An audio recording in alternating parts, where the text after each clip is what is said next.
things into perspective, this is where you folks are in Pakistan. I was born and raised in Taiwan, and I'm calling you all from California right now. To give you some historical context, just so that you know the environment I was growing up with. So allow me to give you a brief history lessons about Taiwan. So Taiwan is a small island offshore of China, as you saw on the map. And it was a colony for of many countries like Dutch, Japan, China, etc. And we become a self-governed entity in 1949, although it wasn't recognized, and it still is not recognized by the majority of the world. We become a democracy in 1996. And since then, the country has been just go through an amazing transformation. And oh, I should say that before 1996, it was under dictatorship. In 2016, we have our first female president elected.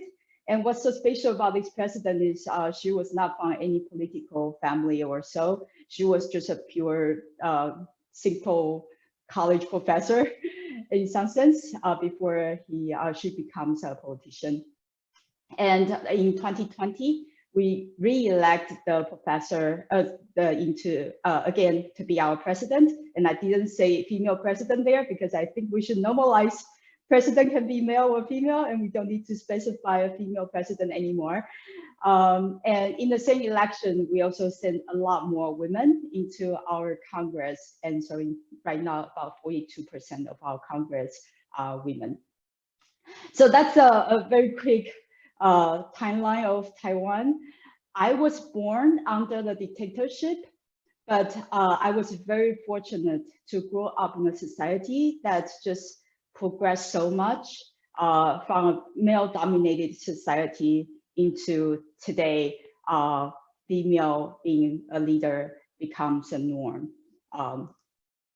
I received most of my education in Taiwan until 2008. That's when I finished my master's degree, and then I head over to US for my PhD.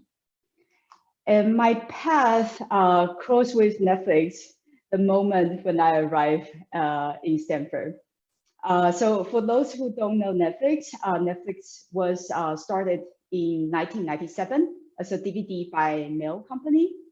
And in 2007, it started streaming video over the internet.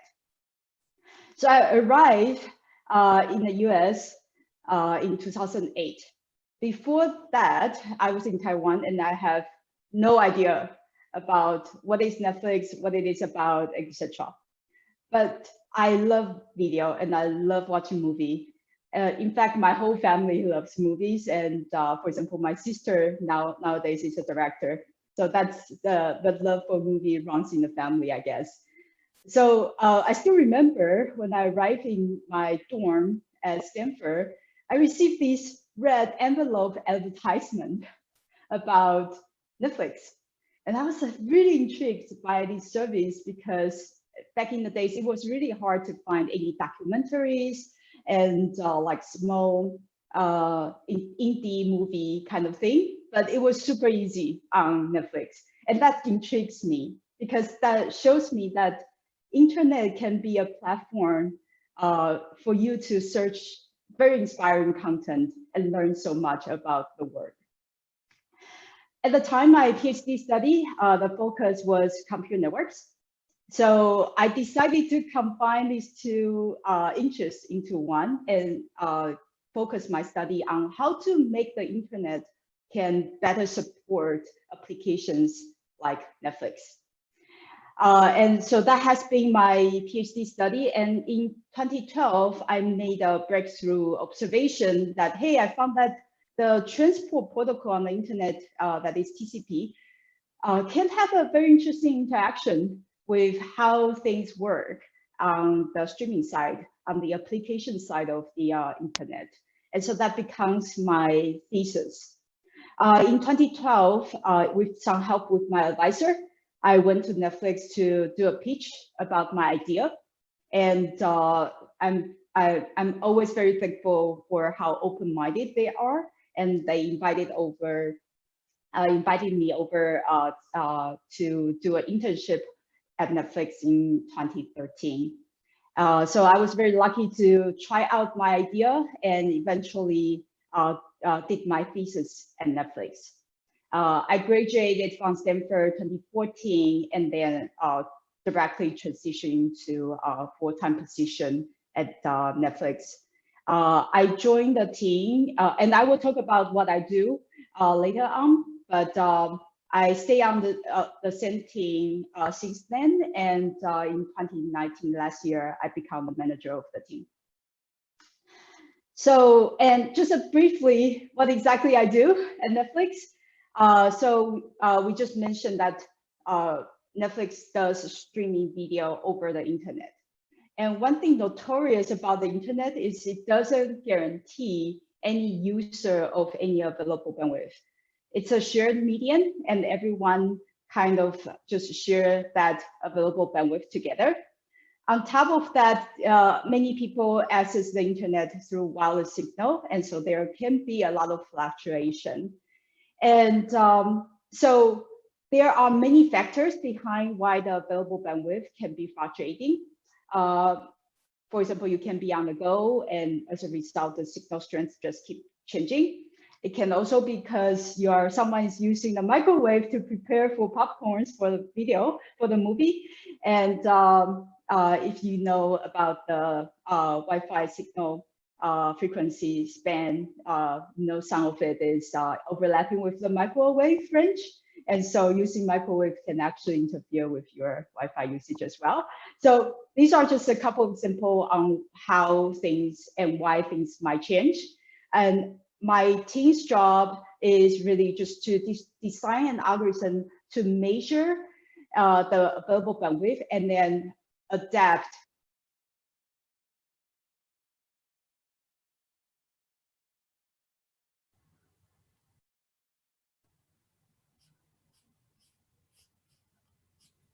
Can you guys still hear her? Because I've lost audio. Same. No. Tiva, I think we can't hear you. I think she can't hear us.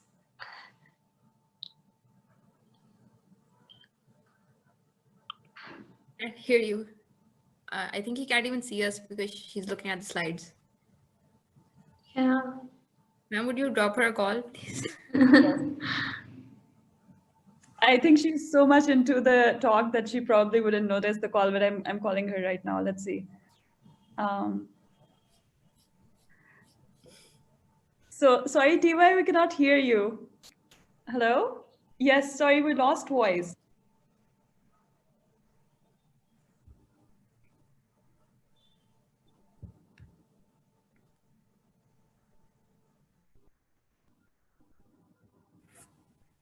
If this has something to do with bandwidth, it's pretty apt right now. Yeah, that's what I was thinking. She acted on purpose. Let's see, to make us realize how important is the work that she's doing. Can you hear me? Yeah, we can hear you now. It's, okay. Oh, yes. So I think we lost you at, when you were talking about towards the last end of the last slide. Okay. Sorry, towards the last slide, the slide 5. Yes. This one? Okay. Sorry about that. I think my headphone is acting up. Yeah, so, okay, sorry about that. So our goal so the network condition is ever changing. So our goal is to design an algorithm to adapt our network, our video quality according to the changing bandwidth. And our goal here is to start the video quickly when people click on that play button at the best possible quality and hopefully never got interrupted. And then Mobing told me that I should talk about what I do outside of Netflix as well. In the normal times when we can travel, I love traveling around the world. These are some photos that I took during my travel. So these are from Antarctica, and this one is from Himalayas in Nepal. Right now, we cannot travel anymore, so I pick up new hobby. This is what keep me busy these days with some woodworking. I just moved into a new place, and these days it's kind of hard to invite other people going to the homes to do work for you. So I started looking into how to handle the wood, how to build my own furniture, etc. So that's a brief introduction about me. Mobing, should I hand it over to you? Yes, thank you so much, TY.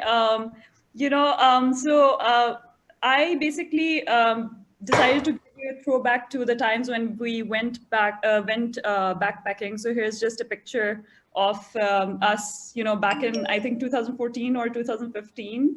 We went backpacking, and so just wanted to add a little bit of a personal sort of note here that TY, as you all know, like, she has explained, she is quite into traveling, but beyond that, I think she's also one of those people who introduces other people to new stuff that she is super excited about.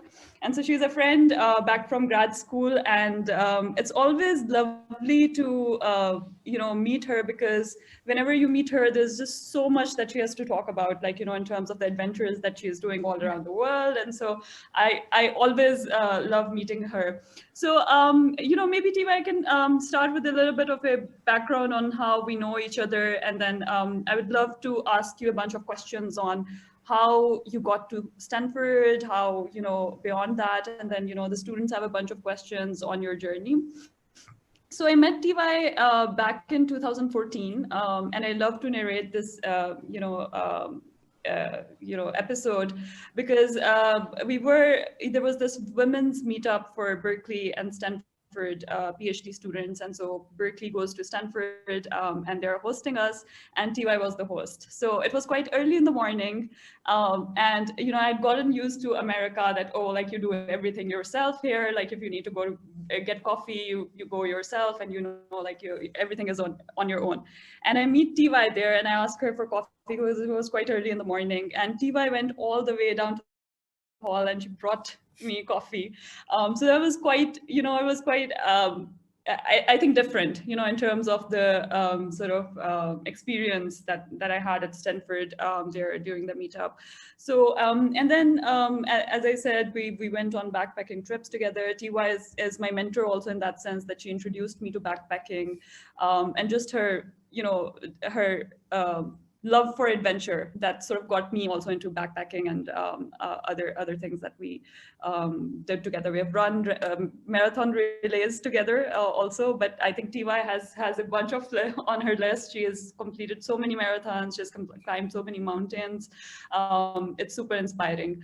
I thought we could have a light-hearted conversation today on how you got to Stanford. And so, TY, I think the first question that I have for you is that, did you picture yourself, if you take yourself back, 10 or 15 years almost, did you picture yourself completing a PhD at Stanford? Did you picture yourself being in the role that you are in today? Or were you, like, how was life back then? Like, when you were maybe in high school or in undergrad? Yeah, honestly, no idea. I don't really know whether grad school would be for me.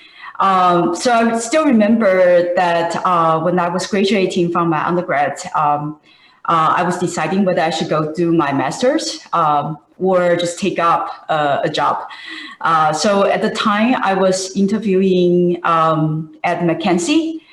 So I was, and also I was interviewing for the grad school. So I met my future advisor.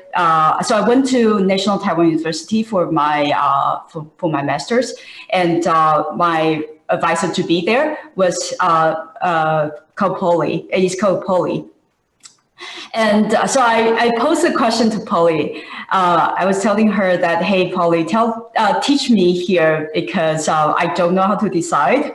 I could take up a job, become a consultant in McKinsey, or I can do grad school. It feels like if I want to be a doubt, real job, I should take up a real job. I don't really know what grad school can offer.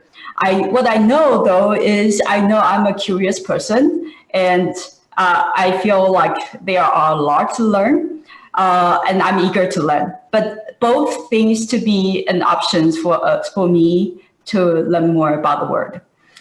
So Polly gave me an advice that was super useful at the time, helped me to make that choice. She was telling me that both are great choices.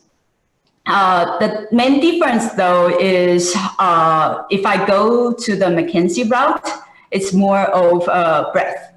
I will get to see a lot different field because that's how consulting firm works. They work on a certain project, do some research, give some advice, and move on to a different project. Versus graduate school, it's more like you pick a topic, go very, very, very deep. And then discover some new knowledge after a few years of research, and then and just focus on that narrow area.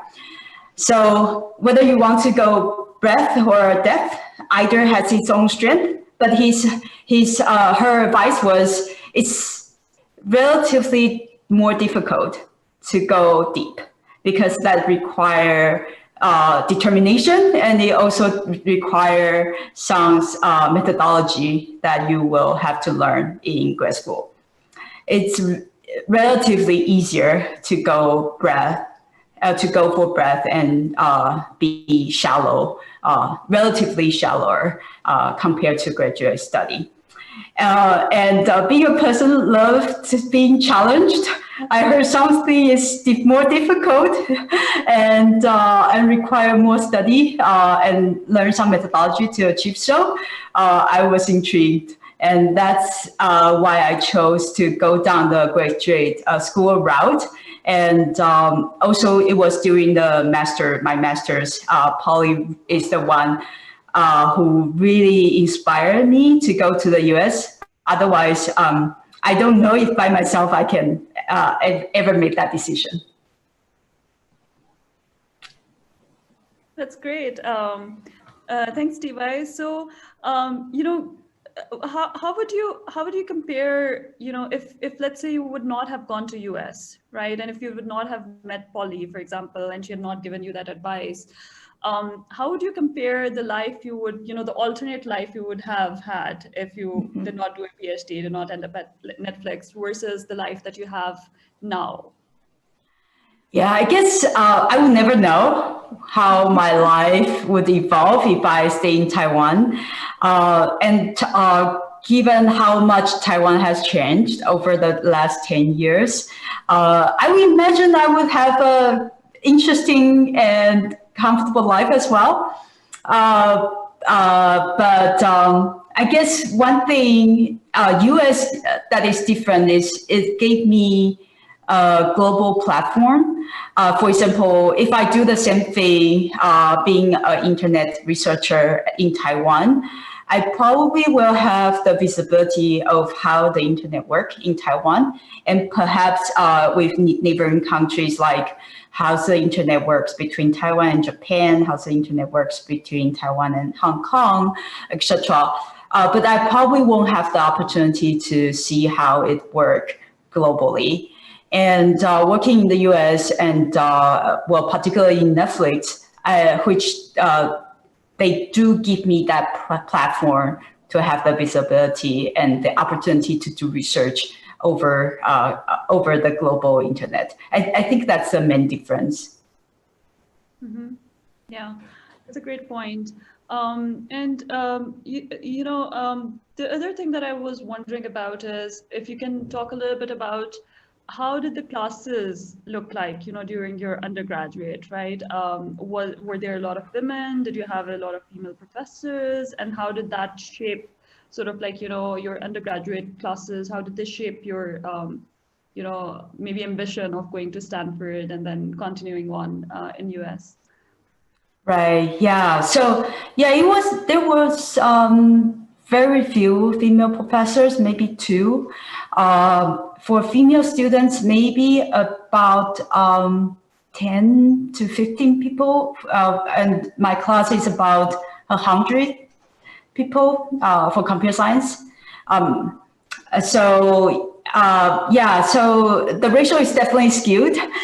And one thing I still remember was my male peers. They all discuss their homework in their dorm room versus the female dorms because there are very few computer science students. So the way they pair people up is for male students, the same people with the same major will share the same room, versus the female dorm we share with people from different major.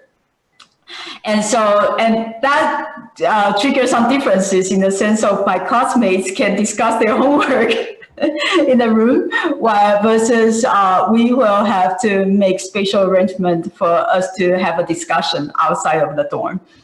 And obviously, there are much more discussion within the male dorm room than outside the dorm. So I always feel disadvantages on that front. What I didn't realize is that's actually something kind of helped me learn more in some sense. For one, it helped me to be more of an independent thinker. Which is tremendously helpful when I go down the graduate school route. Second, I get to meet so many people with different major that help me know about the world so much more. So thinking back, that wasn't, I was feeling disadvantages at that point, but from hindsight, that was actually the bad thing can happen. That's such a great way to put it. I really like that, you say that although, there was a clear difference in, the privilege that the male students had versus the discussions that you could have with your peers.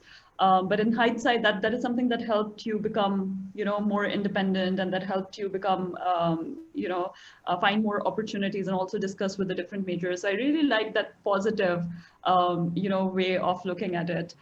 It's, at LUMS also we have a very similar situation. So we have very few female students, like the ratio is really skewed, and we have very few female professors. So I think the students can relate to your story, perhaps the female students that, and I think it's inspiring in the sense that you put it positively, that despite the low numbers, there is still a possibility that you can leverage that in your, in your favor, that all the challenges that come in your way, they make you, there's this saying that whatever doesn't kill you makes you stronger. So I think you're a great example of that. So I guess I'm curious then that despite this male dominated classes and you not having, I assume, not having that many female professors as well, what was the driving force that kept you going?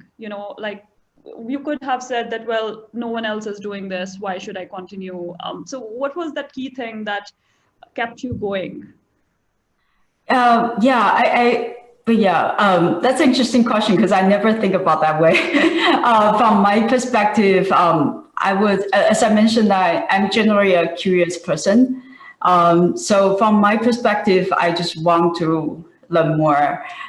So for example, when deciding whether I should do a PhD, Polly, again, she's such an inspiring person. Polly again told me that if you want to learn how different culture do research, and learn how different, how Western, say the US or Europe, why they can advance modern technology so much more than what we did in Taiwan, you should go out and do a graduate study there. Don't stay in Taiwan. That will narrow your view. Go out and see the world.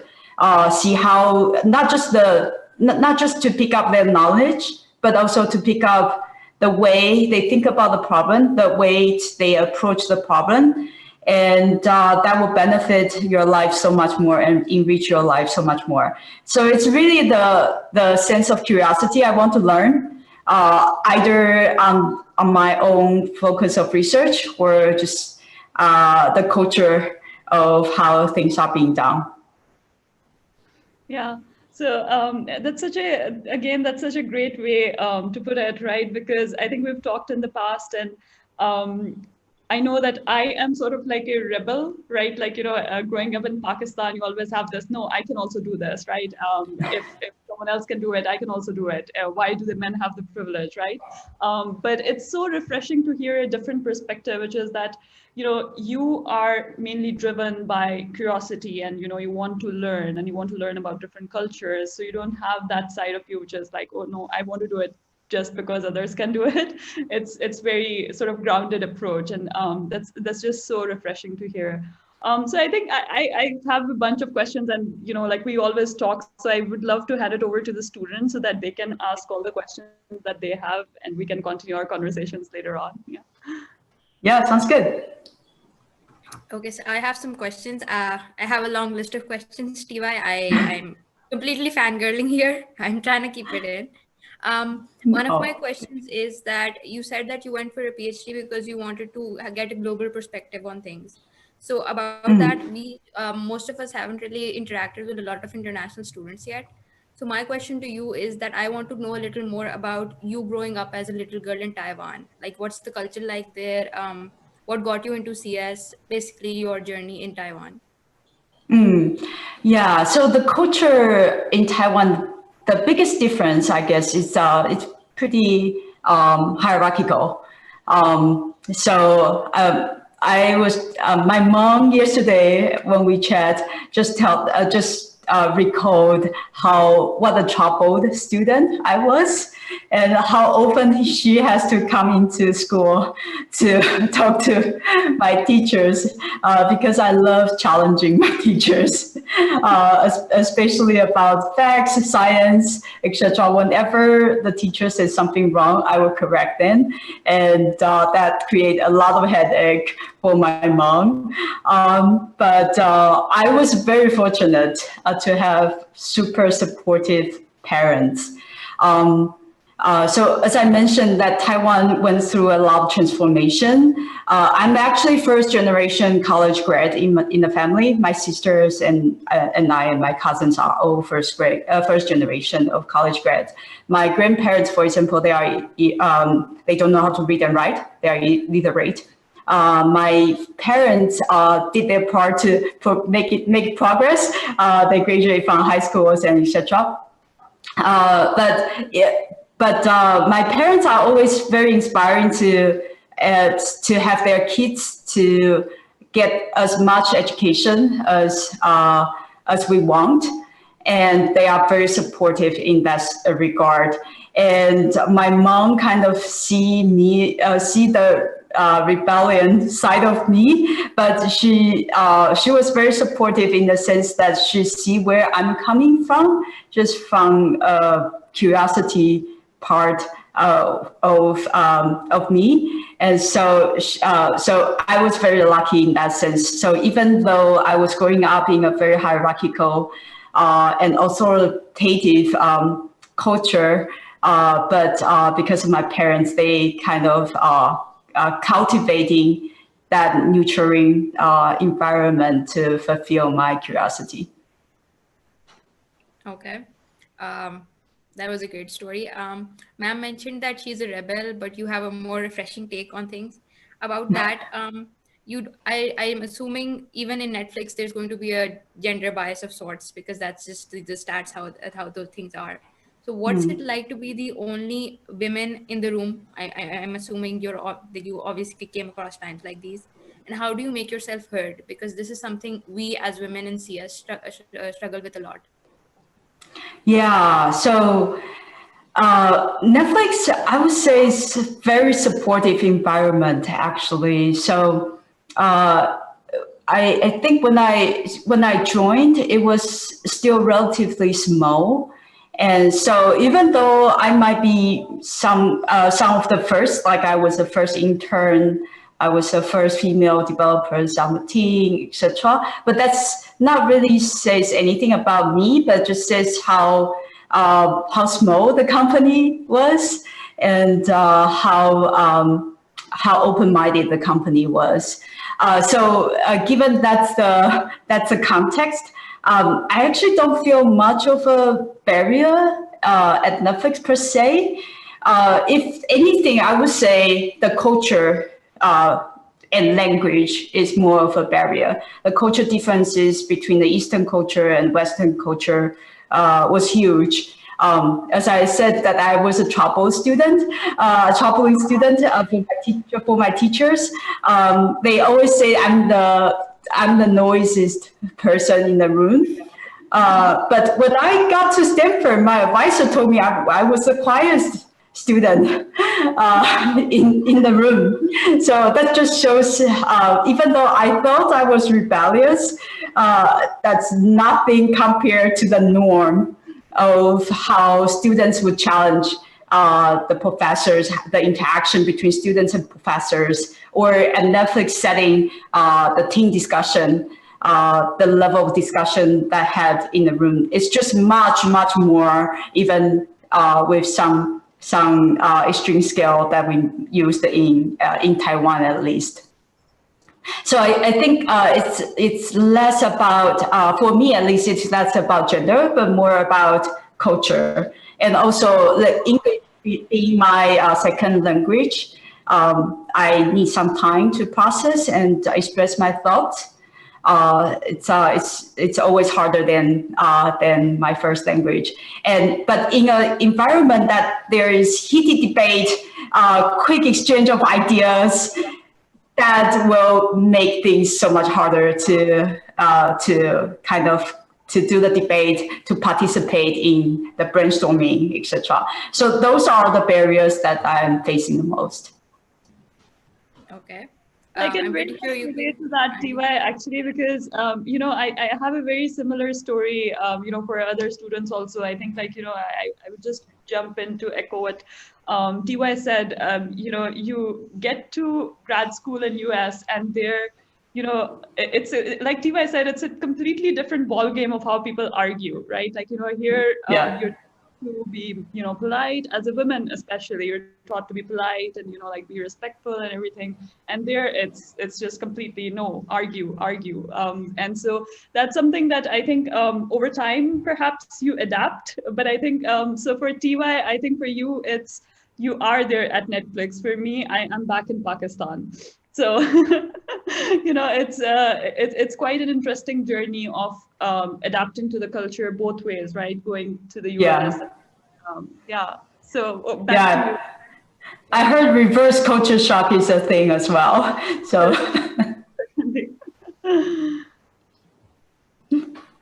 Yes, Anush. Okay. I had some questions regarding your work. You sent in a video, I think, a link to a YouTube video about a hackathon you were part of, and you ended up winning to buy your bicycle, if I'm not wrong. That hackathon, the project you were discussing about was also about, bandwidth and how video streaming sites, how do you fix immediate issues?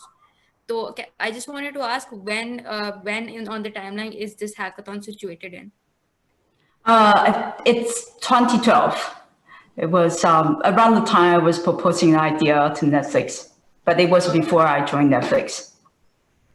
Okay, so my question related to your work is that do you just look at network conditions or do you also look at device level bottlenecks when you're looking into issues like these? That's such a great question. So before I joined Netflix full time, my focus was mostly on computer networks. But after I joined Netflix, I realized there are so many different things that can affect the video quality that the user received. Device capability and device bottleneck is definitely one thing. Both the memory and CPU can have an impact on user experience. On top of that, the way we do video encoding would also have a huge influence. And there are a lot of trade-offs that we can play with. If we want to go for the encoding efficiency, but yet you want to achieve constant quality, the bitrate variation within the video stream will be much, much higher. And what that means is then your requirement on your network available bandwidth will be variable as well, right? So how do you compound that variation versus the nature of the network being variable? That was a super fascinating optimization questions. My team is doing a lot of research on that front. And if anyone wants to look into, I would encourage you, because it's a very, very new research area, and there's lots to learn there. Okay. I'm really like pushed to ask you what the solutions are, but I think those are Netflix secrets you wouldn't want to let us know. Well, we are actually pretty open, but the problem there is it's an active research area. So I would actually pose the question to you all, because we don't know the right answer. I published a paper called Hindsight. If you are curious, you can look it up, to kind of help us to guide the direction. But we don't know. So the paper we published is the offline solution. So given the fact of we know how network is varying, and if we know also the fact of encoding variation, how do you jointly find the optimal solution? But that's an offline solution. In reality, the product is you need to have an online algorithm. You need to make a decision on the spot, given the information you have so far. We don't have a solution for online algorithm yet, and that's a very active research area. So it's just because we don't know the answer yet. That makes sense. I'll definitely go and read up on your paper. Another question I have is that ma'am told us that you are very athletic as well, and you shared pictures too. How do you balance your such activities along with such a a busy life at Netflix? Yeah, so when I was interviewed at Netflix, one advice I got, which I have been thinking about it from now and then, was always leave some blank on your schedule, because you need the time to process what you have learned and also think about it. So one of the reasons I love to travel is to make it as a forcing function for me to create that blank. For example, there's no internet in Antarctica. You cannot check email. You cannot bury yourself in the mundane stuff. All you have is the sea, the iceberg, and your thoughts. And obviously, you should enjoy the nature as well. But once your mind is freed, it's just amazing how the creativity will come. For example, I got the idea of Hindsight, the paper I just talked about, in Yellowstone. I was hiking and the idea comes in. It just from nowhere. Maybe subconsciously I'm still thinking about it, but I need to free up my mind so that new ideas can come in. So I guess that I don't have a kind of a formula per se to calculate the balance or so on. What I know is when I feel tired and I know I'm not efficient, I need to go out and just do nothing. And often when I do so, I know what to do next. So just give yourself, we all work hard, but we all need to give ourselves permission to take a rest. And oftentimes that rest is actually work. We just don't know that consciously. That's an excellent point and a very interesting point. As students, we hardly get time to rest. We're like they're out there having all-nighters, and that's an excellent point. Another question I have is, tell us, TY, what is one of your biggest dreams and how far are you from achieving it? I love that question. That's a hard one. What's my biggest dream? I will share a story. When I was in Taiwan, the way graduate school work is there is like a point system. When you publish a paper somewhere, you got several points, and when you accumulate enough points, then you can graduate. So I was having that mindset when I went to the US, and so I was asking my advisor there. His name is Nick. So I was asking Nick, "Hey, what's the criteria for me to graduate?" And his answer is, "I don't care about papers, but I care about whether you change the word. So if you so when you change the word, that's the moment you can graduate." I was completely floored in the sense of I was like, okay, what is this? Will I ever be able to graduate at all? But obviously, I did graduate, and I did learn from that process. Hey, it's actually possible to change the word in some way or another. And so to answer your question, what's my biggest dream? I think my dream has always been changing. But ever since I learned how my advisor operates, that becomes my philosophy as well. So my dream will always be, I want to change the world. And that have multiple layers. You need to also learn how the word operate and work so that you can change it. And there's always something worth changing. And so when I was doing my PhD, it was really just, hey, I want to change the world to think about how the internet works with all these applications. Nowadays, it might be either technically, I want to learn how the Eastern culture can work with the Western culture, and how can I change the way people with the Eastern background, how do they survive in the Western culture?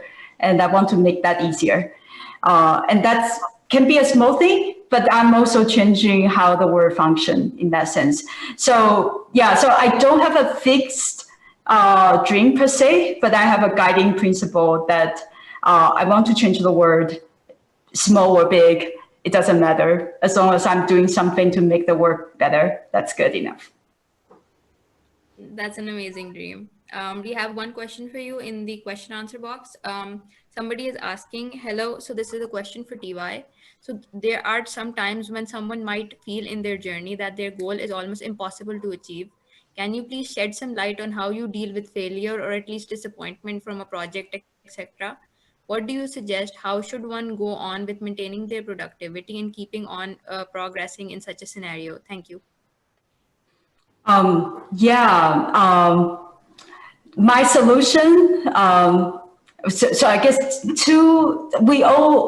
a setback is part of life. There will be. I guess the answer is really how you get out of that downward cycle of self-talking that you are such a failure, etc., and start thinking positively. So I have two solutions for that, and also what works for me might not work for you, but I'll share what works for me. One thing I learned in grad school was running or any form of exercise really helps. It's just maybe it's because the oxygen level in your brain is different, or maybe it's some brain chemistry thing. But I pick up running in grad school whenever I got stuck or whenever my idea failed. I go out for a run, and I always feel refreshed and more positive after the run. That's one thing. That's what you can do just by yourself. The second thing is I was really fortunate to be surrounded by a lot of positive people. Even when I could not come up with positive thoughts, I'm always very fortunate to be surrounded by positive encouragement and positive thoughts. So the second advice is just surround yourself with positive people. So that's two things. One thing you can do, and the other is more of the people around you. That's great advice. Since this talk is a little about... I have a question. Please. Yes, Mary. Yeah, I just wanted to ask if you ever experienced imposter syndrome, and if you did, then how did you deal with it? Yeah, definitely. Definitely. I guess when I first got into Stanford, I'm like, who am I? Why am I here? And etc. I don't know if this is the best advice I can offer. What I did was really just, first of all, I make sure I work hard to make sure I did all my best. Second thing is I need to pick up, I picked up a mindset that if I already did my best and things still don't go my way, then I have to accept the reality. But oftentimes it's more of, if I did the best, things will usually just work out. As long as you are in the right environment. Sometimes it's just the environment isn't right?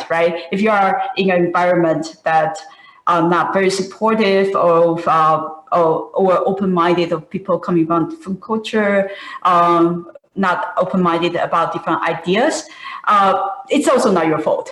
What we can do is, if we know we did the best, that's just it. So we will all have imposter syndrome.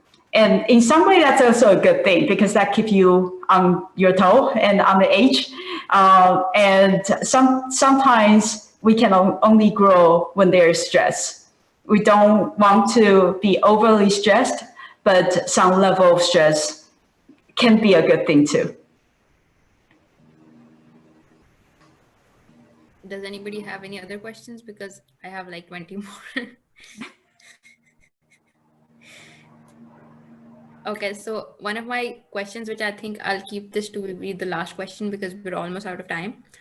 Since this talk is about inspiring women and generally people in CS as well. Have you ever proved someone wrong who thought little of you? Because in Pakistan, I've noticed quite a lot that very little is expected from women. So have you ever proved somebody wrong about yourself? Right. Let's see. I cannot think of something on top of my head. Yeah, because I was telling Mobin that I'm not a competitive person. If someone wants to compete with me, I would say, you win, I lose, I don't care. So I guess I am more of what I want to be, and am I happy with myself, of my level of effort, and the outcome it leads to. So I guess I'm more of a person fighting with my own thought. So maybe I'm the imposter syndrome can be that someone thinks little of me, which is myself, and so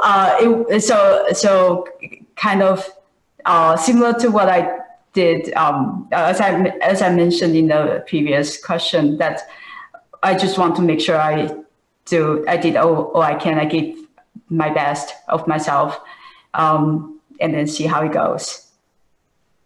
That makes sense.